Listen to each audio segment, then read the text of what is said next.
press release. The first paragraph of the press release must be able to answer 5 W's and 1 H, which is who is the story about, who is the engineer, what happened, or name of the event.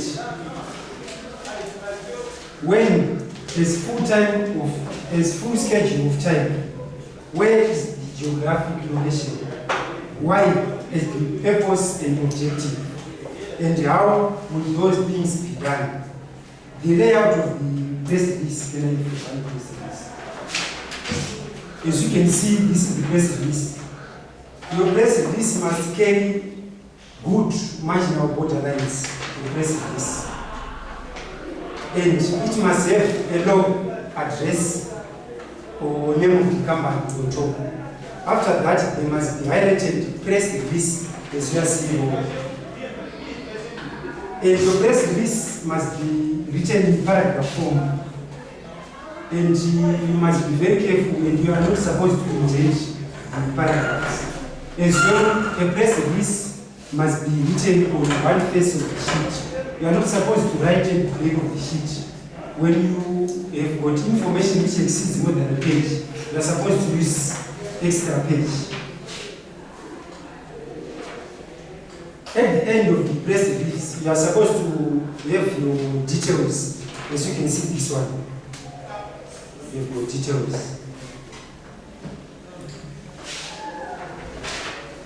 I think that's what we have. Thank you for listening.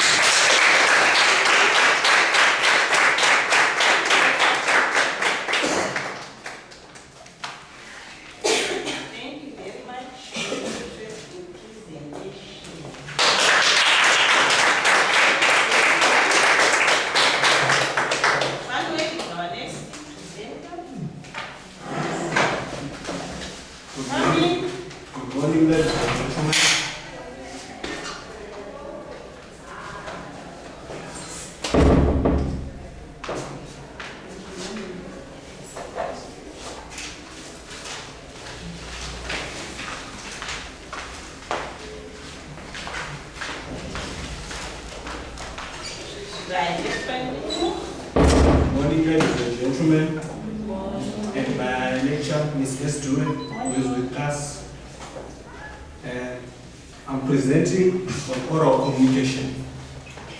Before I refer what is oral communication, I would like to define what is communication.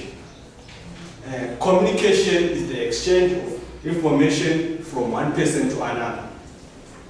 Therefore, we are going to oral communication. Oral communication refers to spoken communication.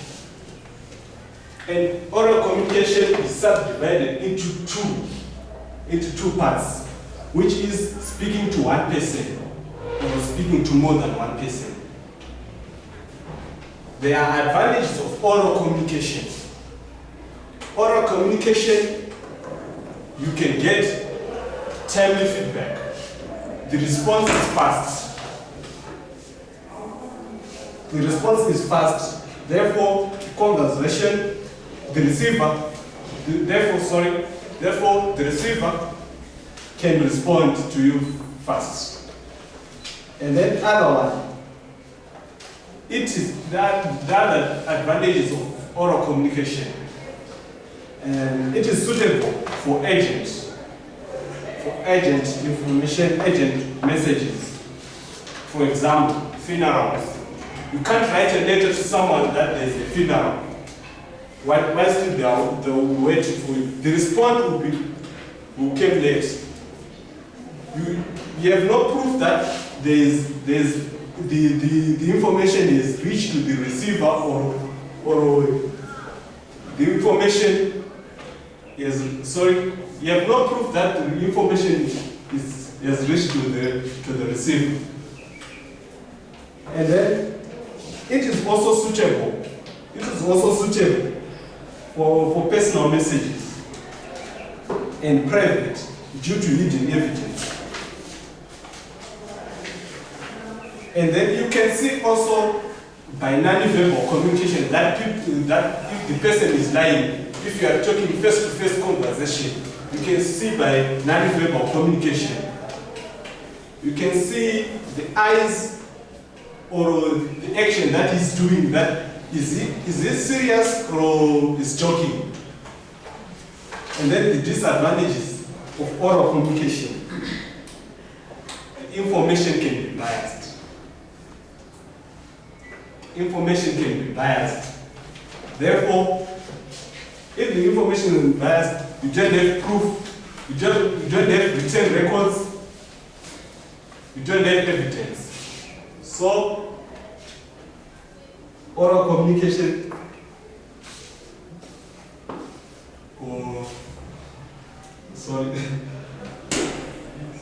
So oral communication, if there is no written records, there is no proof, right? I think that's why.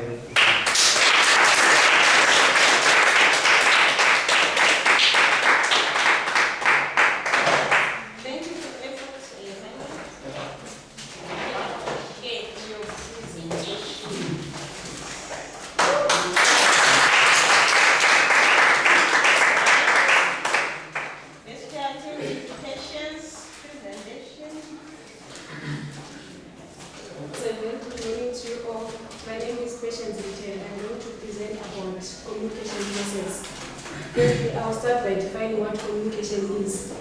Communication is an act of sending a message about something to someone who is a receiver. For this communication process to be sent, it has to follow a certain process. And the process there will be a sender.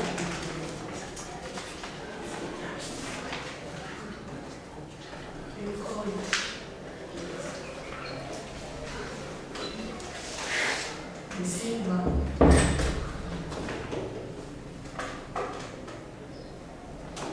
Decoding.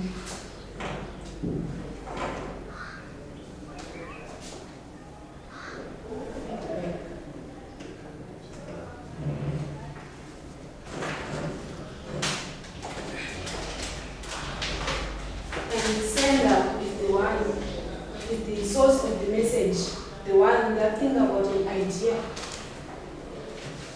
idea that one wishes to communicate. And encoding is the creation and sending of message. Receiver is the one. Sorry.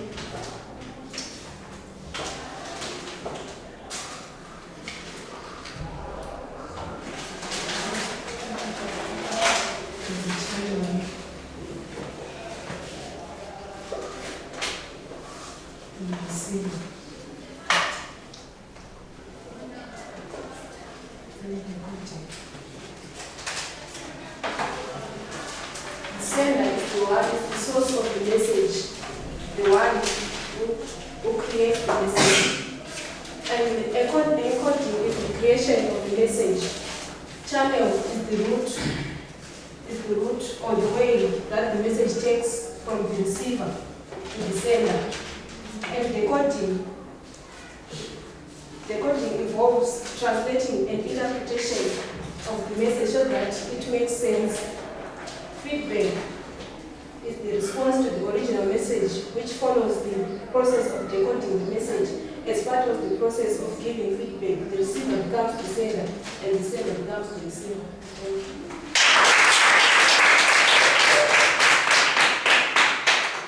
Thank you very much.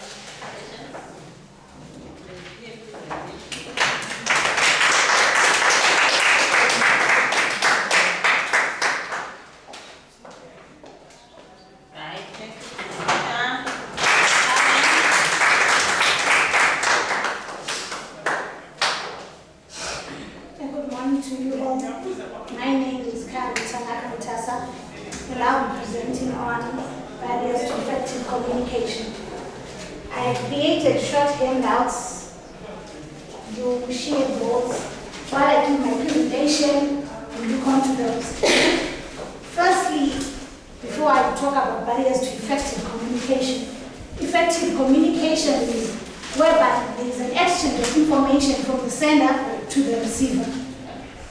While doing this, the one who's sending the information has to consider that the person who's receiving the information will receive the information the way it was intended to be. Okay, now barriers to effective communication are any factors or conditions that hinder the exchange of information. These factors do not only hinder the exchange of information, but they also affect the interpretation of the message or distort the information. Okay, now I'll give examples of barriers to effective communication. When you look at A says different backgrounds of knowledge and experience. Given a scenario of two buyers in an organization, one has a background probably from Bulawayo Polytechnic, and the other one has a background of being a buyer, of learning how to become a buyer at Kwekwe Polytechnic. These people have different understanding in how buying is done. So their communication, they could have a problem in communicating with one another.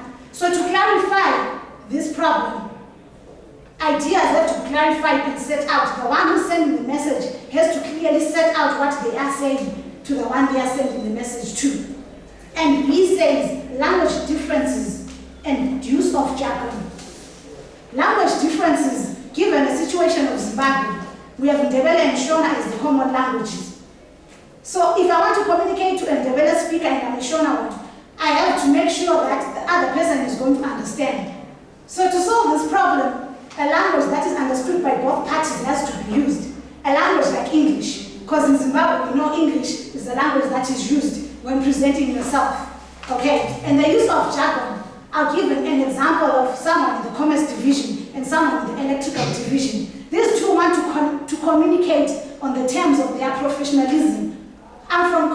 Me being from commerce and the other person from electrical, you could have difficulties if you try to use the jargon we use in our various departments.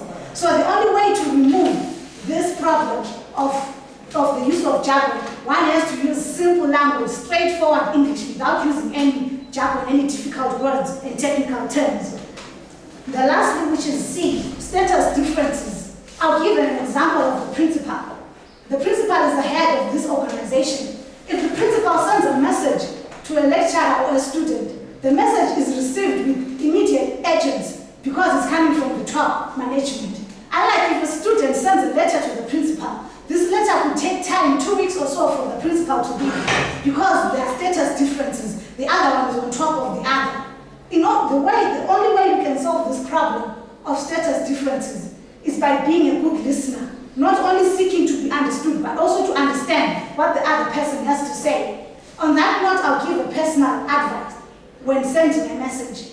When you are the sender, ensure that the message you have sent has been received by the person you intend to receive. You have to follow up that message such that you see that the person has heard the message in order to receive an effective feedback. Okay. On that note, I've come to the end of my presentation.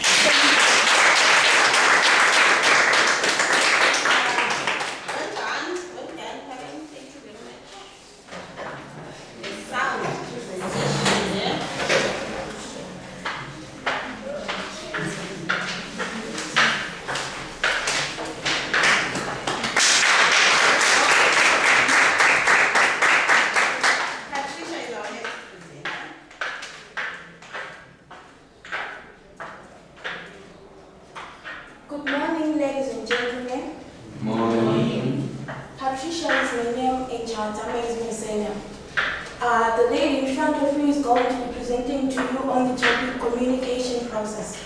Now, for you to understand communication process, you have to first know what communication is.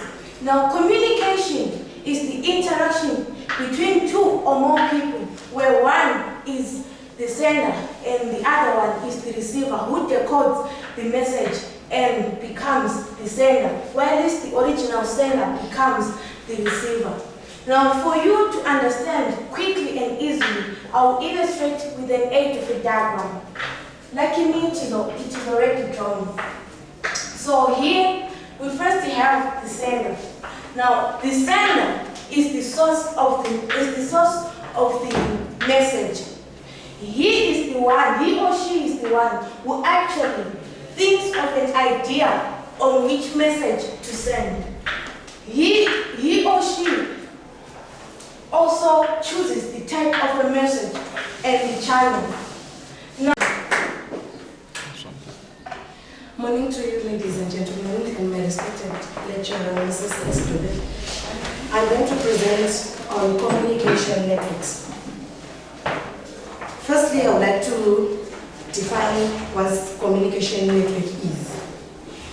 It is the set of channel within an organization.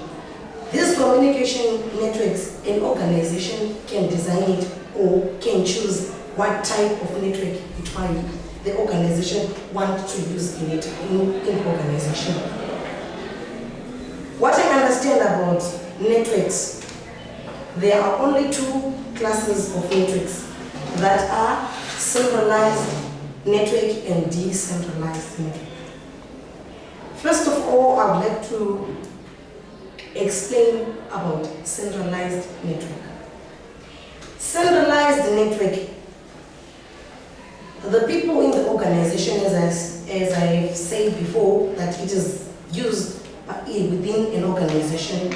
In an organization, the members of the organization, they only get information from one person. I would like to give an example of centralized network, that is star or wheel network.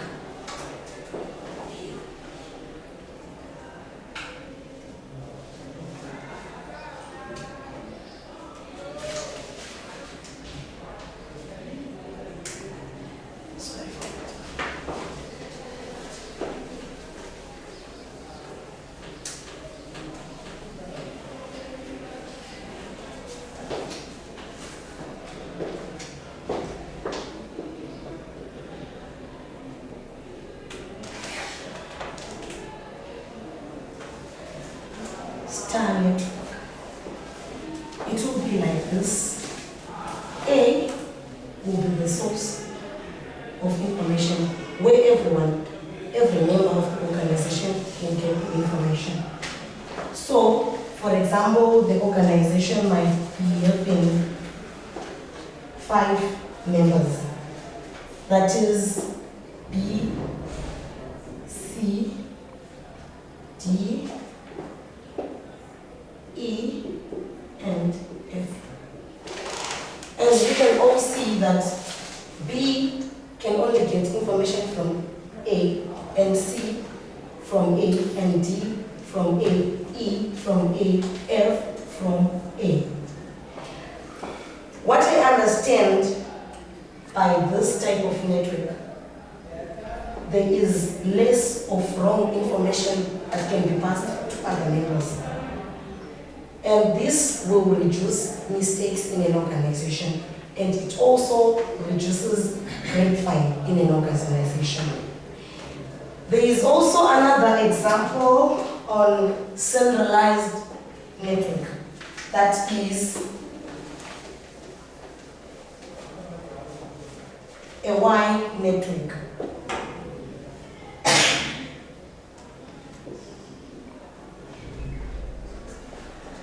Y network, it has been said Y network because of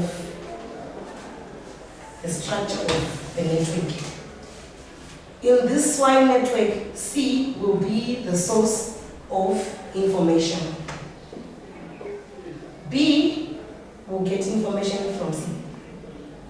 A will also get information from C. D we also get information from C.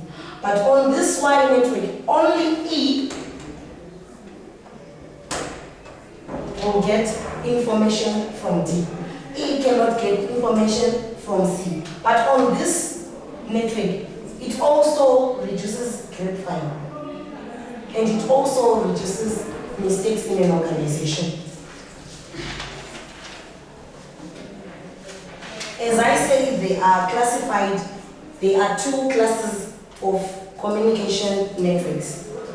I will also go to decentralized network. In decentralized networks, there are also types, its own types of network. For example, chain network.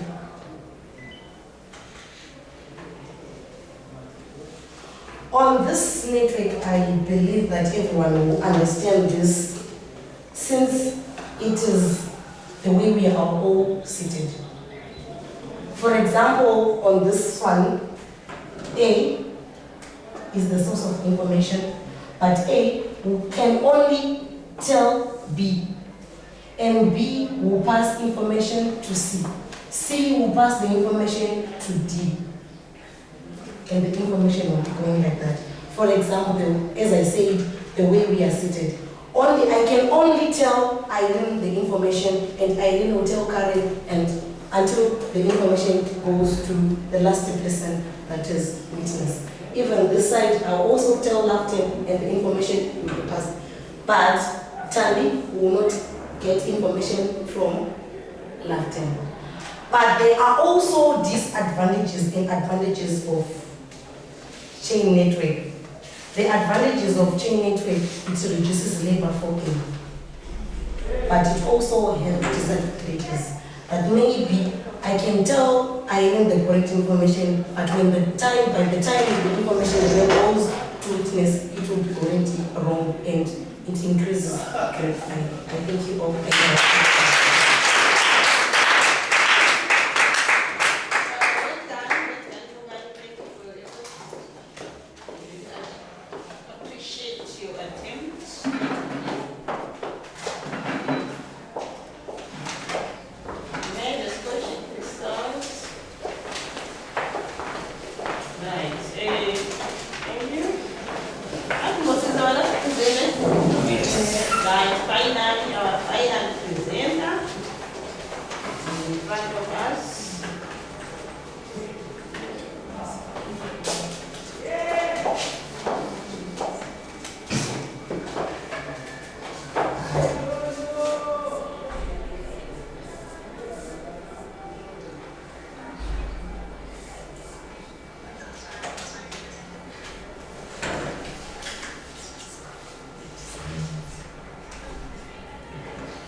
Okay, good morning. Good morning, ladies and gentlemen. My name is Laften, and I'll be presenting on the barriers to communication. Okay, firstly, I'll start by defining what communication is. Okay, communication, it is the process by which individuals share and exchange meaning and information through values, facts, opinion, feelings, and experiences, ladies and gentlemen. Okay, then in the following, and I'm going to be talking about the barrier of communication, and I will start by defining what a barrier is. A barrier is any hindrance or something that blocks communication to be effective. Ladies and gentlemen, you know, for communication to be effective, there shouldn't be any barriers. And by all means, we should fight what? The barriers, right? Then the existence of these barriers to effective communication limits the effectiveness and perfection of communication. I hope it's clear, ladies and gentlemen.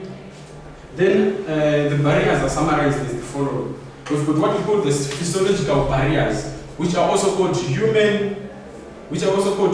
human barriers. These include the emotions, attitudes, perceptions, blindness, deafness, noise, ECT.